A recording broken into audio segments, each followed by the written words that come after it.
तीसरे पक्ष पर विचार चल रहा था।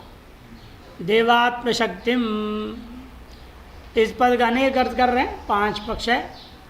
तीसरा चल रहा था कि वही उसकी शक्ति है ब्रह्मा विष्णु महेश। सर्गस्थित्यंतकारिणी ब्रह्म विष्णु शिवात्मिकाम स संज्ञाम याति भगवान एक एव जनार्दन। विष्णु पुराण 1-2-66 का एक एव जनार्दन। सर्ग को लेकर ब्रह्मा, स्थिति को लेकर विष्णु और प्रलय को लेकर शिव नाम का शक्ति विशिष्ट होकर के संज्ञा को प्राप्त कर जाते हैं। प्रथम ईश्वरात्मना मायी रूपेण अवतिष्ठते ब्रह्म। सर्वप्रथम जो है ईश्वर रूप से माया विशिष्ट होकर के स्थित रहता है ब्रह्म। स पुनर्मूर्ति रूपेण त्रिधा व्यवतिष्ठते। पहले अमूर्त रहता है, अव्याकृत रहता है, तब उसको ईश्वर नाम कह देते हैं। और जब व्याकृत होने लगता है वह 3 प्रमुख रूप धारण करता है, ब्रह्मा विष्णु और महेश। तेन च रूपेण सृष्टि स्थिति संहार रूप नियमनाधिकार्यं करोति। तत्तद रूपों से मैंने ब्रह्मा रूप से सृष्टि, विष्णु रूप से स्थिति और शिव रूपेण संहार रूप जो कार्य है नियमनादि कार्यम करोति, नियमनादि कार्य को करता है। तथा च श्रुति ही परस्य शक्ति द्वारेण नियमनादि कार्यम दर्शयति। इस बात इसी श्वेता सूत्र में आगे जा करके और परब्रह्म परमात्मा ही स्वशक्ति द्वारा नियमनादि कार्य करता है, इस बात को दिखाएंगे। लोकान ईशत ईशनीभिः प्रत्यंजनास्तिष्ठ संचुकोप अंतकाले संसृज्य विश्वा भुवनानि गोपा इति। तीसरा अध्याय 2 श्लोक है, मंत्र है। लोकान ईशते ईशनीभिः, ईशनीभिः में शक्ति भी, ईशनीभिः महाराज शक्ति भी, जननी भी, तो आगे वही दिया मंत्र के बाद स्वयं ईशनी भी जननी भी परमशक्ति भी इत्यर्थ इति विशेषणात्। विशेषण परम श्रेष्ठ शक्तियाँ हैं जिसके आधार पर, जिनको लेकर के वह ईश्वर ब्रह्म लोकान ईशते, लोकों पर शासन करता है। प्रत्यंजनास्तिष्ठति, और वो प्रत्येक जन होकर स्थित रहता है। वो भी एक विशिष्ट जीवात्मा है, समझो। प्रत्येक जन्म में विशिष्ट जो प्रत्येक चैतन्य होता है विशिष्ट, जो चैतन्य जीवात्मा उसको जनाशब साथ प्रगत जीवलोक रूपेण उपस्थित है। संचुकोप अंतकाले, और अंतकाल में सबको अपने अंदर संकोचित अर्थात समावेशित कर लेता है। कब? पहले इसके लिए वो विश्वास संसृज्यो, पहले विश्वों को सृजन करता है और भुवनानि गोपा, इन लोगों की रक्षा करता है। अंत्यकाल में संचकोप, संकुचित कर सब कुछ अपने में विलीन कर लेता है इति। ब्रह्म विष्णु शिवा ब्रह्मन् प्रधाना ब्रह्मशक्तयः इति स्मृति। स्मृति भी कहती है हे ब्रह्मन प्रधाना शक्ति ब्रह्म शक्ति, ब्रह्म के प्रधान 3 शक्तियाँ हैं जिसको ब्रह्मा विष्णु और शिव कहा करते हैं। परम शक्ति वृत्ति परम देवता नाम ग्रहणम, पर देवता नाम, परम शक्ति का तात्पर्य है पर देवता। अथवा चौथा पक्ष शुरू करते हैं। यहाँ देवात्म शक्ति में द्वंद्व समास करेंगे। देखिए, देवश्च आत्मा च शक्तिश्च यस्य परस्य ब्रह्मण, ऐसा द्वंद्व गर्भित बहुव्रीहि। ये 3 है जिसका देव, आत्मा और शक्ति, ये तीनों है जिसका। माने ऐसा जो ब्रह्म का परस्य ब्रह्मण अवस्था भेदा, अवस्था भेदे तामेव प्रकृति पुरुष ईश्वराणाम। देव से क्या लेना? ईश्वर, आत्मा से पुरुष जीव और शक्ति से जो है प्रकृति। सर्वभूताम ब्रह्मरूपेण अवस्थिताम, सर्वभूत है ब्रह्मरूपेण ही अवस्थित है, परात्परताराम शक्तिम, ऐसे परात्पर शक्ति को कारणम अपश्यन्निति, ऐसे कारण को अनुभव न करने से इत्यादि मंत्र शेष वही अर्थ रहेगा। तथा च त्रयाणाम स्वरूपभूतम प्रदर्शयति, उन तीनों का जो स्वरूपभूत है उन तीनों के स्वरूप को भी दिखा रहे संश्वेता सूत्र में। इसी में प्रथम अध्याय में ही 12वें मंत्र कहेंगे, भोक्ता भोग्यम प्रेरितारंच सर्वं प्रोक्तम त्रिविधम ब्रह्ममेता।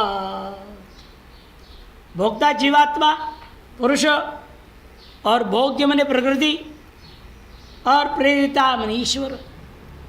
यही तीन है, प्रकृति पुरुष ईश्वर।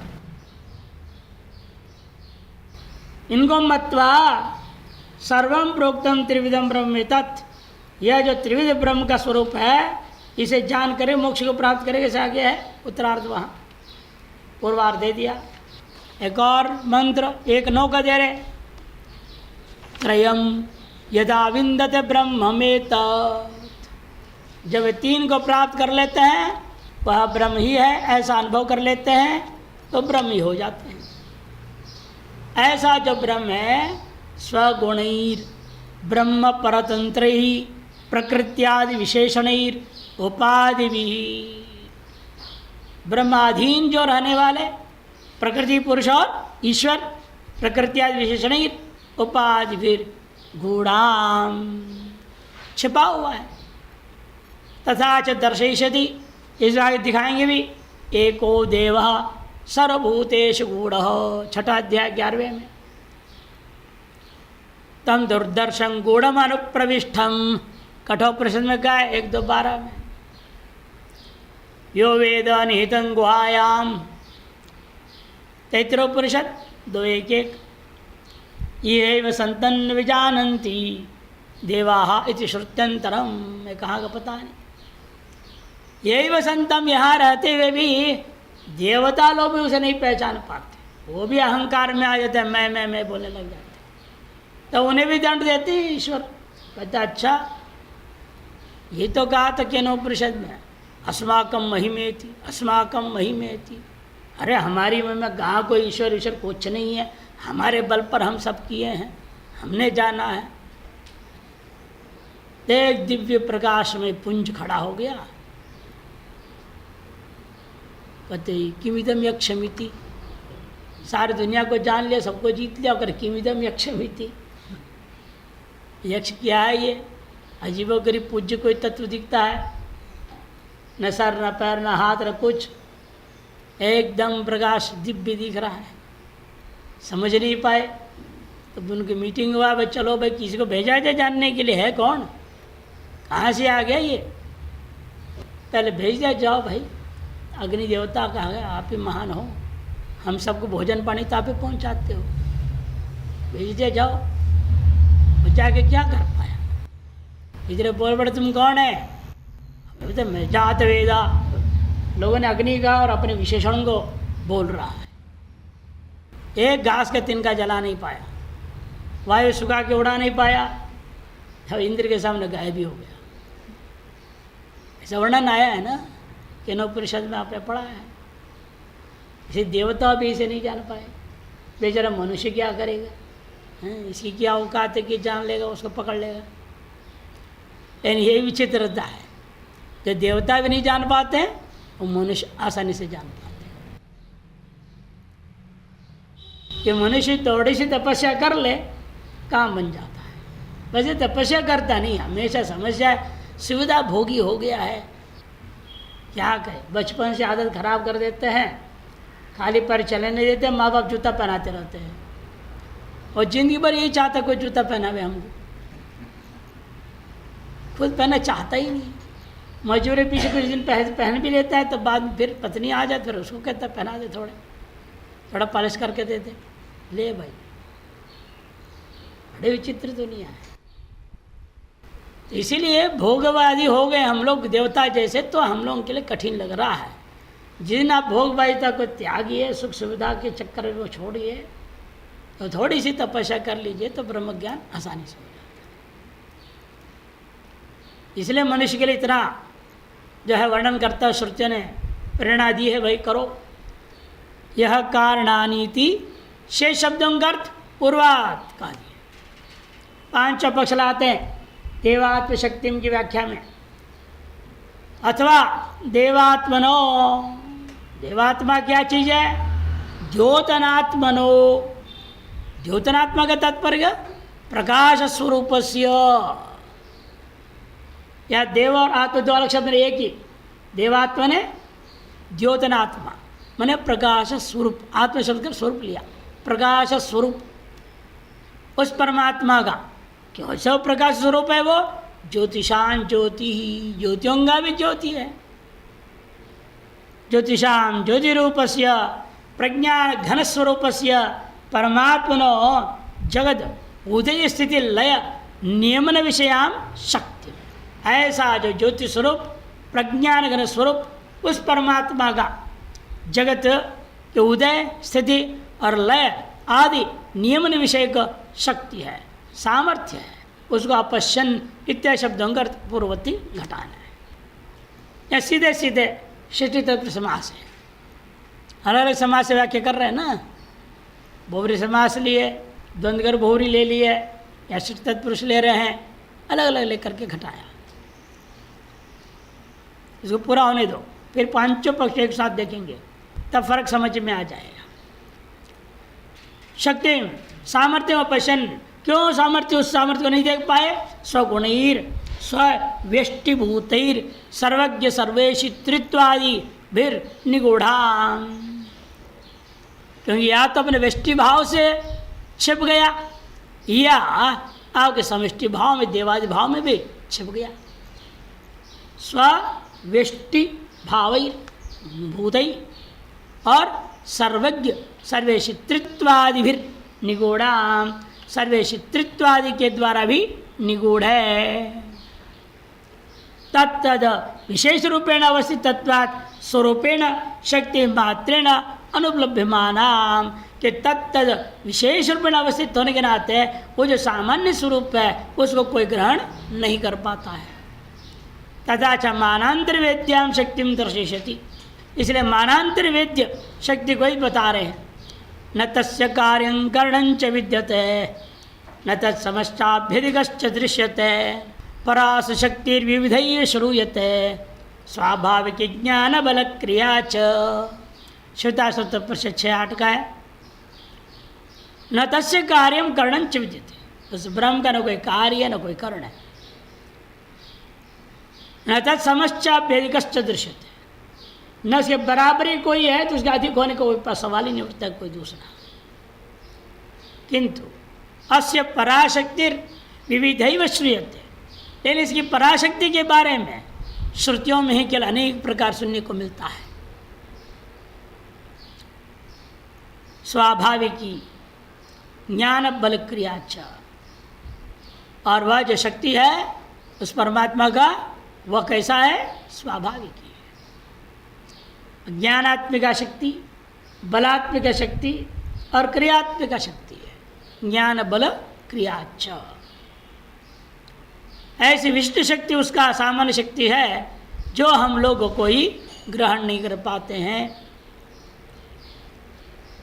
क्योंकि स्वयं कार्य कारण भाव से रहित। न तस्य कार्यं करणं च विद्यते, कुछ भी नहीं है। इति समानम अन्यात् कह दिया, समानम अन्यात्। शेष शब्दों का अर्थ इस मंत्र के पूर्ववर्ती ग्रहण करना है। समानम अन्यत्, या देखिए समानम अन्यत् कह दिया, इसलिए इसी पांच पक्ष एक साथ भी हम दृष्टि से देखा जाए। पहला पक्ष है देवस्य माने मायिनः महेश्वरस्य आत्मस्वरूपभूता शक्ति, ऐसा अर्थ किया था। देवात्म शक्ति कर तो देवस्य स्वरूपभूता शक्ति, आत्म माने स्वरूपभूत शक्ति, देवात्म शक्ति छठी समास लिया है, लेकिन वहाँ देवस्य कर तो प्रकाश स्वरूप से नहीं लिया। ये फर्क है पंचम और प्रथम में, दोनों में छठी तत्पुरुष है। लेकिन पहले में देवस्य का अर्थ महेश्वर से ले लिया। देवस्य माने द्योतनादि युक्त से, द्योतन स्वरूप से नहीं। पंचम पक्ष में क्या था? द्योतन स्वरूप था, और यहाँ द्योतनादि गुण विशिष्ट है। प्रकाशादि युक्त से मायिन महेश्वर से, मायवान ईश्वर को देव शब्द का अर्थ दिया था पहला पक्ष में।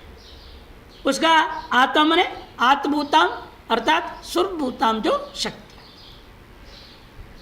और दूसरे पक्ष में लिया देवात्म शक्तिम, देवात्मना माने ईश्वर रूपेण, देव शब्द का अर्थ ले ले ईश्वर, आत्मना माने रूपेण, ईश्वर रूपेण व्यवस्थिता शक्ति, ईश्वर रूपेण अवस्थित शक्ति, ये दूसरा पक्ष है। तृतीया तत्पुरुष समास किया, षष्ठी के बाद तृतीया लिया।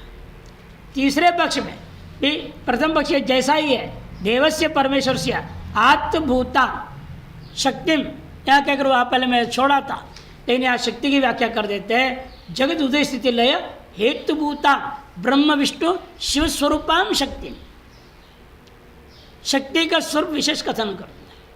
पहले दो पक्ष में शक्ति कहकर छोड़ा था, हाँ, जो कि जाना नहीं गया, समझा नहीं गया किसी के द्वारा, ऐसे कहा गया, लेकिन अपश्यन के साथ जोड़ करके। अब तीसरे पक्ष में कहते नहीं, उस देव माने परमेश्वरी ले लो, उसका आत्मभूता पहला पक्ष है वही लेना, लेकिन शक्ति सामान्य नहीं लेना, कि शक्ति शब्द से विशिष्ट ले लो। ब्रह्मा विष्णु शिवात्मकाम शक्तिम, ये व्याख्या किया। चौथे पक्ष में द्वंद्व गर्भित बहुरी समास किया, देवश्च आत्माच शक्तिश्च, और वहाँ पर देव का अर्थ ईश्वर, आत्मा मने पुरुष मने जीव, और शक्ति मने प्रकृति, इसे प्रकृति पुरुष ईश्वर रूपा शक्ति ऐसा ले लिया था। तो देवस्य जो इसकी जो शक्ति है प्रकृति पुरुष ईश्वरात्मकस्य, ये कर दिया। उसके जो स्वरूप भूता शक्ति जगत जननी शक्ति, ऐसा अर्थ ले लिया। इन तीनों के, ये तीनों रूप क्या है? देव का स्वरूप है। देवस्य की व्याख्या है प्रकृति पुरुष ईश्वरात्मक से देवस्य, यह स्वरूपभूता शक्ति ही सा देवात्म शक्ति। इस प्रकार से द्वंद्व गर्भ बहुरी समास के द्वारा ले लिया गया था, और उस लक्षित्व ब्रह्म एतार शक्ति है जिस ब्रह्म का, वो ब्रह्म को कहते हैं। और अंतिम पक्ष में षष्ठी पुरुष लिया, लेकिन देव शब्द का अर्थ प्रकाश स्वरूप लिया। प्रकाश आदि गुण विशिष्ट नहीं लिया, माई नहीं लिया, किंतु प्रकाश और साक्षात शुद्ध ब्रह्म को ही ले लिया। वह शुद्ध ब्रह्म के अनन्यभूता स्वरूपभूता आत्मभूता जो मायात्मिका शक्ति, ये पांचम पक्ष का अर्थ लिया गया है। इस प्रकार से पांचों पक्ष में किंचित फर्क करता हुआ समास आदि के द्वारा और शब्दार्थ का भेद के द्वारा पांच पक्ष दिया है। आप कहते कारणम समानांतर हो गया, कारणम देवात्म शक्ति मिति प्रश्ने परिहारे च ये पक्ष भेदा प्रदर्शिता ते सर्वे संगृहीता। देवात्म शक्ति इस शब्द के द्वारा ही प्रश्न और परिहार कोटि में जो जो पक्ष भेद पूर्व में दिखाए गए थे, उन सभी को एक साथ संग्रह कर लिया गया है। इसलिए ऐसा विलक्षण शब्द को मंत्र में रख दिया ताकि सर्व पक्ष ग्रहण किया जा सके। उत्तरत्र सर्वेषां प्रपंचनाद अप्रस्तुतस्य प्रपंचनाय प्रपंचनायोगात प्रश्नोत्तर दर्शनाच, कहते हैं उत्तरत्र आगे जा करके सर्वेषां प्रपंचनाद सभी प्रश्नों का और सभी परिहारों का विस्तार किया जाएगा, और अप्रस्तुत का प्रपंच अयोगात, अप्रस्तुत का विस्तार नहीं किया जाता है, प्रस्तुत का ही विचार किया जाता है। जब किसी पर विस्तृत व्याख्या करनी होगी तो पहले उसका संक्षिप्त करना होगा, और संक्षेप कहे बिना काम चलता नहीं। जैसे आजकल भूमिका का मतलब पूरे ग्रंथ ही एक तरह से लिख डाल दो, गलत है। संक्षिप्त परिचय दीजिए, 2-4 पन्ने में लिखिए। नहीं हर अध्याय हर अधिकरण में कहाँ क्या बोला, सारे पूरे के पूरे एक तरह से लिख देते हैं। अंग्रेजी में इसका नाम अलग ही रखते हैं ना, सिनॉप्सिस, अतिसार देना है आप भी। इसे वहाँ भी गड़बड़ करने लग गए लोग, तो उन्होंने कहा ठीक 200 शब्द में लिखना पड़ेगा। ज़्यादा शब्द से लिखेगा रिजेक्ट कर देंगे। जाओ गड़बड़ है, किसके पास पढ़ने का समय है? कौन पूरा भूमिका पढ़ता है? हम लोग भी देखते हैं बृहदारण्यक उपनिषद में इतने 50-60 पन्ने कौन पढ़ेगा? पलट तो सीधा मूल ग्रंथ में चले जाते हैं। इसलिए हमेशा लिखे सार होना चाहिए, संक्षेप करो, उसकी व्याख्या शेष ग्रंथ है ही, पढ़ेंगे उसमें क्या है। इसलिए कहते हैं कि पहले जो है अप्रस्तुत हो उसकी व्याख्या तो हो नहीं सकता। अप्रस्तुत प्रपंच अयोगात प्रश्नोत्तर दर्शनाच्छ, अति पूर्व में हमने प्रश्न और उत्तर 3 मंत्र के द्वारा अति संक्षेप में कह दिया है। अब ये चौथे मंत्र के द्वारा हमने उसका किंचित विस्तार किया, एक अंश मात्र का, क्योंकि नियम है, बोलते देखो समास व्यास धारण से च विदुषाम इष्टत्वात्। समास मने संक्षेप, व्यास मने विस्तार। संक्षेप विस्तार पूर्वक शास्त्र को धारण करना ये विद्वान को लिए अत्यंत इष्ट है। आप क्या कहना चाहते पहले संक्षेप में सूत्रवत बोल दीजिए, फिर घंटे पर व्याख्या कीजिए, कोई बात नहीं। शुरू से कहानियाँ शुरू कर देंगे तो पता नहीं चलता ना किस लिए कहानी सुना रहे हैं। 10-20 कहानी सुनाने के बाद मेरे कहने का तात्पर्य ही है, ये भाई हद हो गया। अरे पहले तात्पर्य कह दिए होते, हम समझते इसके लिए कहानियाँ बताई जा रही है। सब उल्टे क्रम में बोलते हैं, अपनी विद्वत्ता समझते हैं अपने आप बड़े विद्वान। क्या विद्वान है? शास्त्र परंपरा के विरुद्ध जा रहा है। शास्त्र परंपरा ये कहता है पहले संक्षेप में कहो फिर उसका विस्तार करो। तथा चुक्तम, इस नियम को भाष्यकार करें, मैं अपनी ओर से नहीं बोल रहा, स्मृतियों में लिखा भी है। इष्टम में विदुषा हम लोग के समासन व्यास धारणम, इष्ट है इस लोक में विद्वानों को कि कोई भी कथा हो उसे पहले समास माने संक्षेप कथन हो, फिर व्यास माने विस्तृत कथन। इति समास व्यास धारणम इति। तथा च श्रुत्यंतरे सकृच्छ्रुतस्य गोपाम इति पदस्य व्याख्या भेद श्रुति प्रदर्शिता। इतना ही श्रुत्यंतर में देखिए, हाँ, एक बार कहा हुआ गोपाम शब्द को स्वयं व्याख्या भेद से, स्वयं श्रुति ने, इसलिए अपने समर्थन दे रहे अपने आप की। यहाँ पर क्या था? सकृश्रुत है देवात्म शक्ति, उनके 5 व्याख्या किया ना, इसे प्रमाण दे रहे। हमने जो किया गलत नहीं है, श्रुति में परंपरा है। श्रुति में कहीं एक जगह गोपाम शब्द आया, वह श्रुति ने स्वयं उस गोपा की व्याख्या की, 2 व्याख्या अलग अलग कर दिखा दिया। कैसे देखो, व्याख्या श्रुति प्रदर्शित अपश्यम गोपामित्याह, ये मंत्र था, ये मंत्र था, उसकी व्याख्या स्वयं श्रुति ने किया, प्राणावय गोपाइति। फिर दोबारा उसी वाक्य को लिया, अपश्यम गोपामित्याह, और यह गोपा का अर्थ क्या किया? अश्व आदित्य गोपाइति। मैंने गोपा शब्द का अर्थ प्राण भी है, गोपा शब्द का अर्थ आदित्य भी है। उसे हम भी देवात्म शक्ति में एक पद का अर्थ हम 3 अलग अलग व्युत्पत्ति इस्तेमाल करता हुआ 5 अर्थ दिखाए हैं, तो गलत नहीं है। अतः कस्माद उच्यते ब्रह्म इत्यारभ्य गृह्णति गृह्णयति तस्माद उच्यते परम ब्रह्म इति। लेकिन फिर भी हम पूछते हैं उसको ब्रह्म शब्द से क्यों कहना चाहते? ब्रह्म, ये बड़ा मुश्किल होगा ना, जिन लोगों के भाषा में संयुक्त अक्षर उच्चारण करना नहीं है, उनके लिए ब्र भी संयोग, म भी संयोग कर दिया आपने। बड़ा मुश्किल होगा ना उच्चारण करना उनको। पंजाबी भाषा में विशेषतर आत्म ज्ञान बोले, आत्मज्ञान नहीं बोलेंगे। इसको क्या बोलेंगे? वो ब्रह्म तो बोल नहीं पाएंगे, बारहम बारहमा ऐसे कुछ बोलेंगे उल्टा सीधा।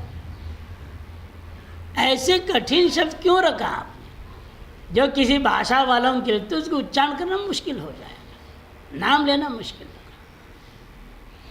ऐसे क्या करें?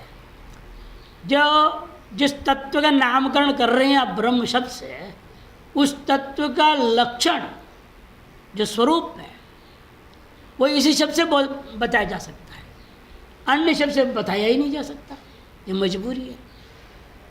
इसीलिए हमने ये नाम प्रयोग कर दिया। स्वयं श्रुति दिखा इसलिए बृंहति बृंहयति तस्मात् उच्यते परम ब्रह्म इति। बृंहति माने वर्धते, बृंहयति वर्धयते च। बृहु धातु वृद्धि अर्थ में होता है, वर्धते और वर्धयते, तस्मात् इसलिए उसको परम ब्रह्म को दिया गया। इस सकृत श्रुत से ब्रह्म पदस्य, देखो सकृत से ब्रह्म पद का जो उत्पत्ति किया ना, एक निजांत एक शुद्ध। बृहति क्या है, शुद्ध धातु प्रयोग हुआ, और बृहयति निजंत का प्रयोग कर दिए, व्युत्पत्ति करके दिखाया। ब्रह्म से निमित्तोपादान रूपेण अर्थभेद श्रुत्यैव दर्शित हो। निमित्त कारण करने के लिए और उपादान कारण बताने के लिए दो व्युत्पत्ति को आश्रय करता हुआ एक ही शब्द की व्याख्या स्वयं श्रुति के द्वारा किया गया है। उसी प्रकार हमने भी यहाँ इस श्रुति को दर्शा दिया आपको। एतम तावत् देवात्म शक्ति यह कारणानि निखिलानि कालात्मना युक्तानि अधितिष्ठति एकः इति एकस्य द्वितीय परमात्मना स्वरूपेण शक्ति रूपेण च निमित्त कारण उपादान कारण त्वं मायित्वेन ईश्वरूपत्वं देवात्मत्व सर्वज्ञत्वादि रूपत्वं अमायित्वेन च सत्य ज्ञान आनंद अद्वितीय रूपत्वं च समासेन श्रुत्यर्थाभ्याम अभिहितम। ये जो श्रुति बताए थे बृंहति बृंहयति, इस श्रुत्यर्थ के द्वारा दोनों बात कह दी गई है। क्या क्या कहा वही समझा रहे, उसके साथ जोड़ दिया देवात्म शक्ति को, वर्तमान मंत्र का शब्द को। एतन तावत देवात्म शक्ति, क्या है वो देवात्म शक्ति? यह कारणानि निखिलानि कालात्मना युक्तानि, जो काल स्वरूप से युक्त सकल प्रकार के कारण, निखिलानि कारणानि अधितिष्ठति, उन सब को अधितिष्ठित नियमन करता हो रहता है। इति एकस्य अद्वितीयस्य परमात्मना, एक अद्वितीय परमात्मा का स्वरूपेण शक्ति रूपेण निमित्त कारण उपादान कारणता, स्वरूपेण निमित्त कारणता और शक्ति रूपेण उपादान कारणत्व कह दिया, और मायित्वेन उसके ईश्वर रूपत्व का भी कथन हो गया, और देवात्मत्व सर्वज्ञत्व आदि रूपत्व अपनी अमाय इत्यादि जो है मायित्व ने ईश्वर रूपत्व, मायित्व की तरह ईश्वर रूपत्व कहा, उससे देवात्मत्व सर्वज्ञत्व आदि रूप कथन कर दिया गया। और अमायित्व ना उसी ब्रह्म को स्वरूपता सत्य ज्ञान आनंद अद्वितीय आदि रूपत्व न च समासेन जो है कथन कर दिया गया। श्रुत्यर्थाभ्याम अभिहितम, श्रुति से अर्थद्वय स्वीकार करता हुआ कथन किया गया है। इदानीं तमेव सर्वात्मानं दर्शयति, अब उसी ब्रह्म को सर्वात्म रूपेण दर्शाते हैं। कार्य कर्ण योर अनन्यत्व प्रतिपादनेन, कैसे करते हैं? कार्य करणों का अनन्य रूपेण, अनन्य अनन्यत्वाधिकरण एक अधिकरण है ब्रह्मसूत्र में, इसीलिए कार्य कारण अनन्य भाव से स्थित होता है। वाचारमणम विकारुणामधेयम मृत्युगेत्येव सत्यमिति, वाचारमणम विकारो नामदेव मृत्युगायत्येव सत्यम, ये जिति निदर्शन है ना, इस दृष्टांत के द्वारा अद्वितीय अपूर्वानपर नेतृत्यात्मक वाग अकोचर अशनयाद्य असंस्पृष्ट प्रत्यस्थमित भेद चित सदा आनंद ब्रह्म रूपत्वमपि प्रदर्शयितु मनाः प्रकृत्यैव प्रपंच भ्रांताम अवस्थां प्राप्तस्य परब्रह्मण ईश्वरात्मना सर्गत्व अपदपापत्वादि रूपेण देवात्मना ब्रह्मादि रूपेण च कार्यादि रूपेण वैश्वनादि रूपेण च मोक्ष अपेक्षित शुद्ध्यर्थाम। इन दृष्टांतों के द्वारा क्या सिद्ध किया? अद्वितीयत्व सिद्ध किया, मृत्युगायत्येव सत्यम कह करके, और अपूर्व अनपरम इत्यादि श्रुति कार्य कारणों को निषेध भी करता है। नेति नीति मूर्तामूर्त भाव का निषेध करता है, इत्यात्मक। और वाग अगोचर, वांग मन का गोचर नहीं है, यह कहने वाली श्रुति भी है। और असन्याद्य अतीतत्व कथन करने वाली श्रुति है, जो प्रत्यस्तमित भेद वाला, इस प्रकार से सर्वभेद जिसका समाप्त हो चुका, ऐसा जो सत चित आनंद, तो सच्चिदानंद हम लोगों का अभ्यास है ना, तो उल्टा अभ्यास करा रहे, चित सद आनंद लिख दिए लोगों का। तरह सच्चिदानंद भगवान की जय, अभी बोलना पड़े इनके अनुसार, चित सदानंद की जय, ये गाना क्रम बदल दिया इन्होंने। चित सदानंद जो है ब्रह्म आत्मत्व ब्रह्म स्वरूपता प्रदर्शित मनाहा, प्रसन्न करने की इच्छा से, प्रकृत्यैव मन स्वभावतः प्रपंच भ्रांताम अवस्थाम प्राप्तस्य, भ्रांत जो प्रपंच को लेकर के जो भ्रांत अवस्था प्राप्त है जिसे, उसको परब्रह्म, ऐसी जो परब्रह्म का ईश्वरात्मना सर्वज्ञत्व पहतपापत्वादि रूपेण, ईश्वरात्मना कैसा है वो, सर्वज्ञत्व पहतपादि गुण वाला है। और देवतात्मना वो ब्रह्मा विष्णु महेश स्वरूप है, कार्यादि रूपेण वो वैश्वानर आदि रूपेण विद्यमान है। इन सब का मोक्षापेक्षित शुद्ध्यर्थाम, ये सब क्यों है, मोक्ष के लिए अपेक्षित अंतःकरण शुद्धि के लिए ये सारी चीज़ों को जानना जरूरी है। क्योंकि कहा स यत्ति पितृलोक काम विश्वेश्वर्यार्थाम, यदि पितृलोक की कामना हो उसको वो तुरंत पिता उपतिष्ठन्ति कह दिया वहाँ पर। जैसे विश्व ऐश्वर्याम, ऐश्वर्यार्थो, विश्व ऐश्वर्यार्थाम, विश्व के ऐश्वर्य की प्राप्ति के लिए भी है। माम वा नित्यम संग्रम वा प्रयाति इत्यादि देवता साहित्य प्राप्त्यर्थाम, इनमें मुझे प्राप्त करना चाहेंगे या शंकर भगवान को प्राप्त करना चाहते हैं, यूँ कह करके देवता के साथ साहित्य प्राप्ति का भी कथन किया। वैष्णवरादि प्राप्त्यर्थांच, और वैष्णवादि भाव की प्राप्ति के लिए उपासनार्थाम अशेष लौकिक वैदिक कर्म प्रसिद्धिंच दर्शयति, उपासना की सिद्धि के लिए ही अशेष लौकिक और वैदिक कर्मों का भी प्रसिद्धि को दर्शा रहे हैं। एक मंत्र में बहुत सारी बातें छिपा दिया है, ऐसे विचित्र शब्दावली प्रयोग कर देते हैं जैसे सारी चीज़ें बात कही। ये जो जरा बता रहे हैं ये सारे इस अगले मंत्र में है। भाषा बिल्कुल विचित्र प्रयोग करेंगे। बैलगाड़ी बताते, बैलगाड़ी की बता रहे, बैलगाड़ी कैसी है, उसमें एक ही नाभि है, 3 पहिया हैं, बताओ, ऐसे ऐसे बोलेंगे। भाषा ऐसा प्रयोग करें, इन बता रही है सारी चीज़ें बता रहे। ब्रह्मा विष्णु महेश 3 पहिया हो गए इत्यादि कहेंगे। ये दर्शयति, इतना ही नहीं, यदि कार्यकांड रूपेण स्वरूपेण चित् सदानंद अद्वितीय ब्रह्मात्मना च व्यवस्थितम न स्यात् तदा भोग्य भोक्तृ नियंत्र भावे संसार मोक्ष भाव एव स्यात्। ये कार्यकांड रूप से और स्वरूप से ये सच्चिदानंद परमात्मा द्वितीय ब्रह्म व्यवस्थित न होता, तब भोग भोक्त नियंत्री माने प्रकृति पुरुष और ईश्वर, ये जो व्यवस्था है संसार और मोक्ष, ये सब कुछ अभाव हो जाएगा।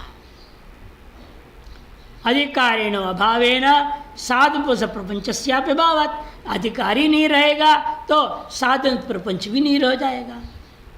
तत्फलदातुश्च ईश्वर से अभावात्, और तत्फलदाता ईश्वर का भी अभाव हो जाएगा। तथा संसारादि हेतुभूतम ईश्वरम दर्शयति, इसीलिए संसारादि कारणभूता ईश्वर को भी दर्शाएंगे। संसार मोक्ष स्थिति बंध हेतु हो, संसार से प्राप्त मोक्ष की और उसमें स्थिति और उसके प्रति बंधन के कारण को भी दर्शाया जाएगा। तथा च संसार मोक्ष अभाव एवं स्यात्, यदि यह व्यवस्था को नहीं मानते हैं तो संसार मोक्ष का अभाव ही हो जाएगा।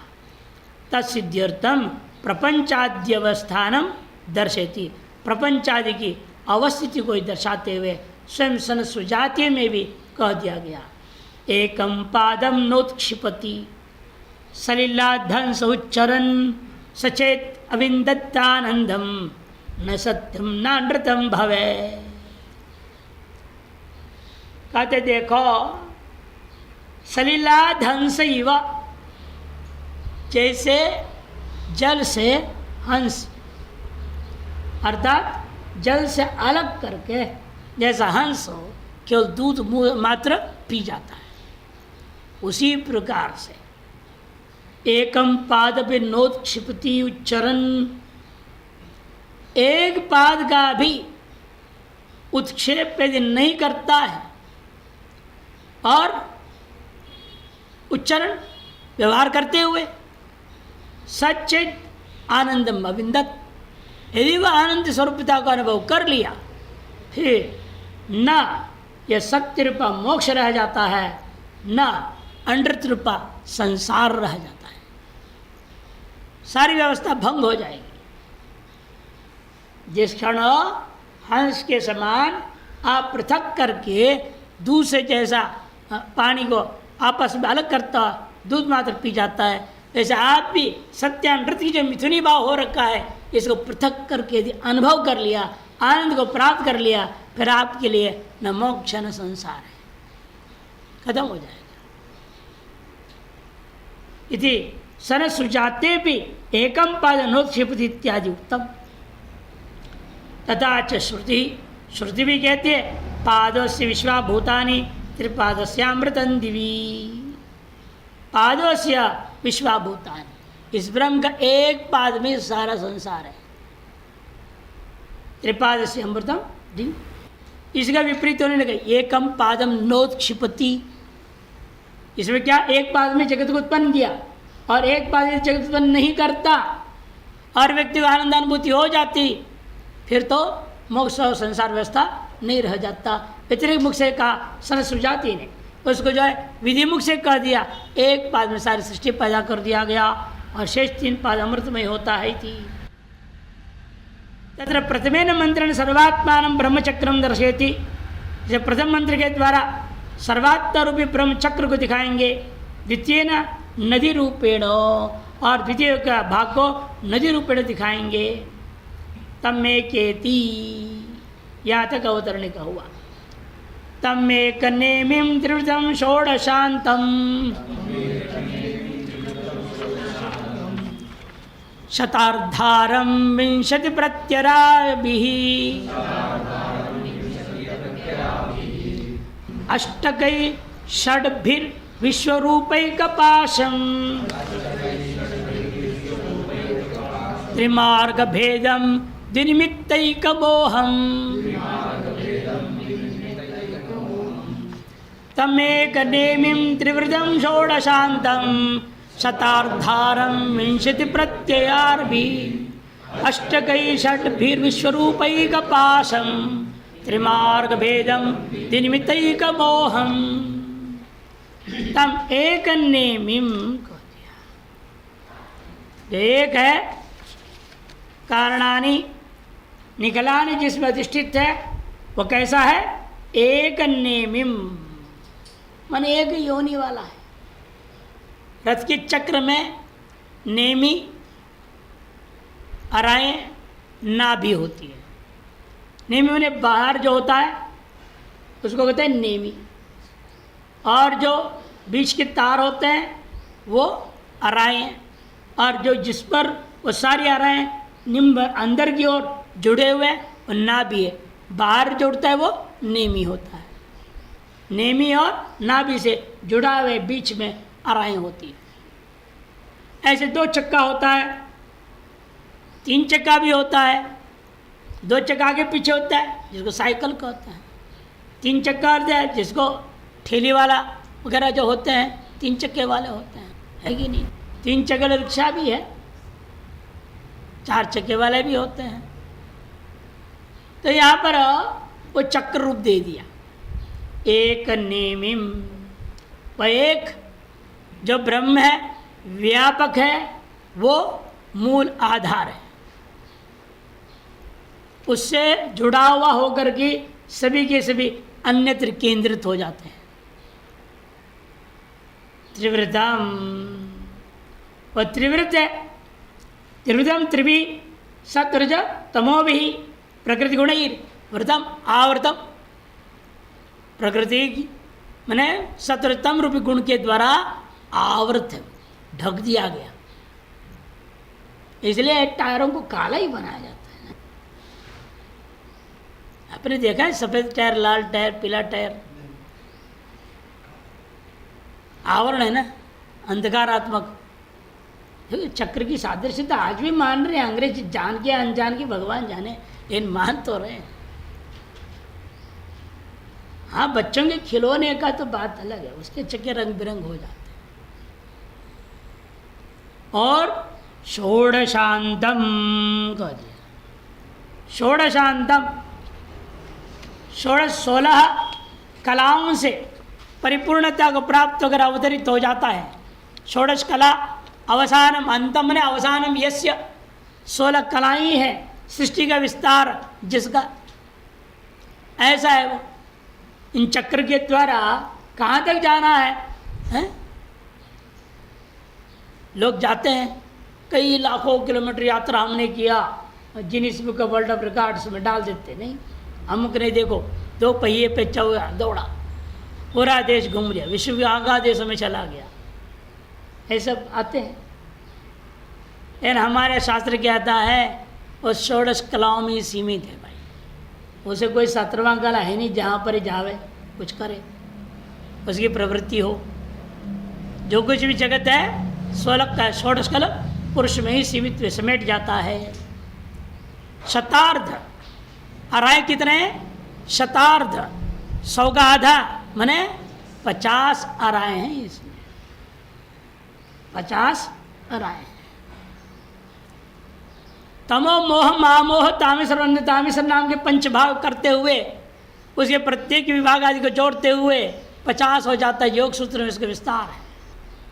मोह आदि गिनते ना, तम, मोह, महामोह, तामिश्र और अंधतामिश्र, 5 भाग कर देंगे, फिर उनके प्रविभाग जोड़ दो, कुल 50 हो जाता है। विस्तार पर टीका में 20 प्रत्यरा भी, और 20 प्रत्यराएँ भी है। मुख्य अराओं के साथ प्रत्यय छोटी अराएँ भी हो, छोटे जो जुड़े हुए होते हैं, इधर लंबे हो गए और छोटे भी जुड़े हुए।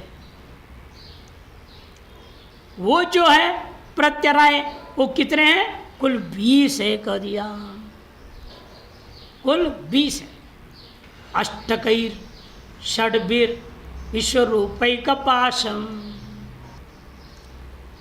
अष्टक है, पूरी अष्टक कहते हैं हम लोग, इस जीव के लिए आवश्यक पूरी अष्टक होता है। और षड्भिर ऊर्मी भी, षड ऊर्मियाँ हैं जिनसे के लपेट में बेचारा ये जीव संसार में भटकते रहता है।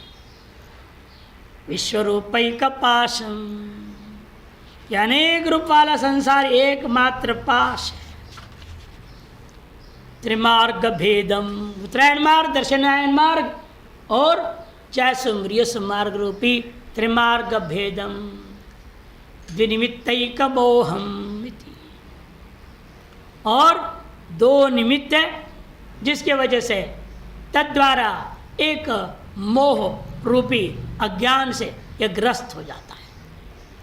निमित्त आपके जो है धर्माधर्म निमित्त, जिसकी वजह से यह सब कुछ हुआ है एक अज्ञान रूपी मोह कारण की वजह से। या कोई क्रियापद नहीं दिया है, या तो इसको पूर्व पद के पूर्व श्लोक के अपश्यन, ऐसे तत्व को न अनुभव होने से ध्यान योगादिगम के साथ जुड़ेगा। अथवा अगले मंत्र में अधीमोह, ऐसे विलक्षण इस संसार के बारे में, प्रपंच के बारे में हमने शास्त्रों में पढ़ा है, अधीमोह। अगले श्लोक का अधीमोह के साथ जोड़िए या पूर्व मंत्र के अपश्यन के साथ जोड़िए, आपकी मर्जी। एक क्रियापद तो लाना पड़ेगा, अन्वय करना है इसको इस प्रकार से।